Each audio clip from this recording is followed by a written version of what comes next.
Olá, sejam bem-vindos para mais um vídeo aqui no canal Livros de Teologia. Meu nome é Suelen e é com muita alegria que hoje eu vou estar fazendo a apresentação deste livro aqui. Mas antes, se você ainda não é inscrito no canal, já te peço, se inscreva, ative as notificações para vocês não perderem nenhum vídeo que eu vou estar postando aí no canal. Não se esqueça de deixar o seu joinha e nos seguir lá no Instagram. Lá eu posto vídeos, ou melhor, fotos quase todos os dias. Ultimamente eu não tô fazendo isso porque eu tô dando uma atençãozinha maior aqui no YouTube, beleza? Então vamos para as especificações do livro. O nome do livro é Estudos Bíblicos Expositivos em 1ª e 2ª Pedro. O autor é o R.C. Sproul. A altura do livro é de 23 centímetros. A largura é de 16 centímetros. A espessura é de 1,5. 269 páginas. As folhas são brancas. O acabamento de brochura e não contém orelha. A editora é Cultura Cristã. Copyright desse livro é de 2011 e vindo para o Brasil, primeira edição 2016. Certo? Deixa eu mostrar aqui para vocês. Olha só a lombada do livro. E aqui atrás tem algumas considerações de alguns irmãos aqui, tá bom? Falando a respeito do livro, do R.C. Sproul, e aí vai indo. Abrindo aqui, gente, olha, eu comprei esse livro, foi em 2022, no mês 4. Gastei R$30,40. Comprei numa promoção, tá? Então, pode ser que agora ele esteja um pouquinho mais caro, mas sempre a Cultura Cristã traz aí umas promoções legais aí pra gente. Então, aqui tá a ficha catalográfica, certo? Indo mais adiante, a gente já entra no sumário. E no sumário, a gente vai encontrar o quê? Prefácio. Além do prefácio, a gente vai encontrar aqui 1ª e 2ª Pedro. Então, vamos detalhar aqui para vocês, não é muita coisa, tá? Então, aqui, ó, primeiro, saudações aos forasteiros eleitos. Depois, herança celestial, parte 1. Herança celestial, parte 2. Vivendo na presença de Deus, nosso Pai. A palavra permanente. 6, uma pedra viva. Um sacerdote real. Conduta honrosa. Servos e senhores. Esposas e maridos, virtudes cristãs, em busca da paz, apologética, sofrimento por meio da ressurreição, vida no espírito, o fim de todas as coisas, cobertura de amor, a gloriosa autoexistência de Deus, o sofrimento e a bondade de Deus, pastores fiéis, humildes. E na carta de 2 Pedro, a gente vai encontrar o quê? A autoridade de 2 Pedro, confirme sua vocação, parte 1, confirme sua vocação, parte 2, com toda a diligência, testemunhas oculares de sua majestade, a luz que brilha, falsos profetas, juízo, a repreensão de Balaão, enredados e vencidos, a promessa de sua vinda e o dia do Senhor, certo? A gente entra aqui no prefácio, explicando um pouquinho sobre a obra e tal. Vamos dar só uma lidinha aqui. Imagine como seria receber uma carta de alguém que foi amigo pessoal de Jesus durante o ministério dele aqui na Terra. Além disso, imagine receber 2 cartas dessa pessoa. É exatamente o que temos em mãos com correspondência do Novo Testamento, conhecida como 1ª e 2ª Pedro. Pedro é conhecido como um paradoxo retumbante de um homem. De um lado, ele é conhecido pela sua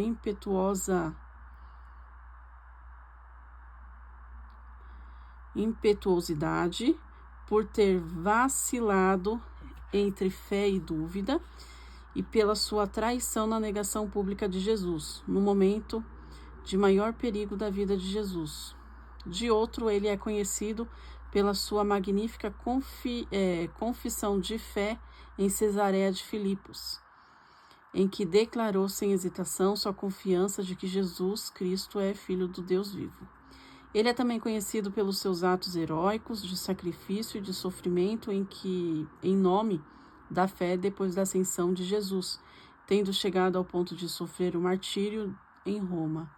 Quando Pedro escreve à igreja sobre fé e confiança na previdência de Deus em meio ao sofrimento, Ele não fala termos abstratos, mas do ponto de vista de uma pessoa que foi chamada a suportar pessoalmente esse tipo de sofrimento. É um homem que testifica sem especulação, como alguém que foi testemunha ocular, que dá testemunho não de mitos e fábulas enganosamente elaborados, mas do que ele viu com os seus próprios olhos e ouviu com os seus próprios ouvidos. Esse é o testemunho de um homem que não só fez parte do grupo que acompanhava Jesus durante seu ministério na terra, mas foi também testemunha ocular da ressurreição e membro do círculo mais íntimo dos discípulos na grande tríade composta por Pedro, Tiago e João. Esses três estavam presentes no Monte da Transfiguração e puderam ver com os seus próprios olhos a glória do Cristo transfigurado. Uma carta de um homem assim é um tesouro para a igreja. Sua carta, além do valor do seu próprio testemunho ocular e de sua estreita amizade com Jesus, possui também o peso da inspiração divina de Deus, o Espírito Santo. O que Pedro diz à igreja é apenas uma extensão do que seu Senhor e Mestre Cristo diz à igreja, de modo que devemos receber o seu testemunho apostólico como que vindo do próprio Senhor. É um enorme privilégio e bênção tomarmos o tempo para refletir, linha após linha e percepção após percepção, sobre o ensinamento apresentado nessas duas epístolas majestosas, 1ª e 2ª Pedro. Recomendo ao leitor uma leitura cuidadosa e dedicada dessas cartas. R6 Pro, certo? E aí aqui, 1 Pedro, aí a gente já entra aqui com a saudações aos forasteiros eleitos. A gente vai ver aqui que ele vai falar sobre 1 Pedro, capítulo 1, do 1 ao 2. Pedro, apóstolo de Jesus Cristo, aos eleitos que são forasteiros da dispersão no Ponto, Galácia, Capadócia, Ásia e Bitínia, eleitos segundo a presciência de Deus Pai, em santificação do Espírito, para a obediência e as aspersão do sangue de Jesus, graça e paz vos sejam multiplicadas. E aqui é a explicação. Quando estudamos um livro da Bíblia, começamos com perguntas básicas introdutórias. Quem escreveu o livro? A que público ele se dirigia na sua composição original? Em que momento da história o livro foi escrito? Quais eram as circunstâncias ou ocasião que deram origem a esse tipo de livro? Fazer tais perguntas é o procedimento normal. Não importa se estejamos estudando um dos evangelhos, uma carta ou um livro do Antigo Testamento. Conhecer o autor do livro, o público para qual foi escrito, o tempo em que foi escrito e as circunstâncias que ocasionaram ajuda-nos a compreender o livro. Aí que vai falar sobre o autor. O autor é identificado imediatamente como Pedro, apóstolo de Jesus Cristo. A primeira epístola de Pedro afirma ter sido escrito pelo apóstolo Pedro, um dos dois pilares apostólicos mais importantes da igreja primitiva. A distinção básica feita na igreja primitiva era entre Paulo como apóstolo dos gentios e Pedro como apóstolo aos circuncisos, os judeus. E aí vai indo, tá? Aqui vai falar sobre a saudação aos destinatários de 1 Pedro. Aí, indo mais um pouquinho adiante, certo? Aqui já vai trazer a herança celestial, parte 1, né? Aqui traz o texto bíblico, que é 1 Pedro do 1 ao 3, do 3 ao 5, quer dizer. E aqui vai fazer uma pequena introdução, tá? Durante a primeira palestra que eu vi a Free University, né? Universidade de Amsterdã, aí vai falar aqui, ó. Doxologia, tá? Esse livro aqui, ele já não mostra, vamos dizer assim, ele vai falar das perícopes de alguns logo no finalzinho, tá? Eu achei que que a apresentação desse livro, quando vai explicar alguma coisa, eu acho que ele é um pouquinho meio confusa.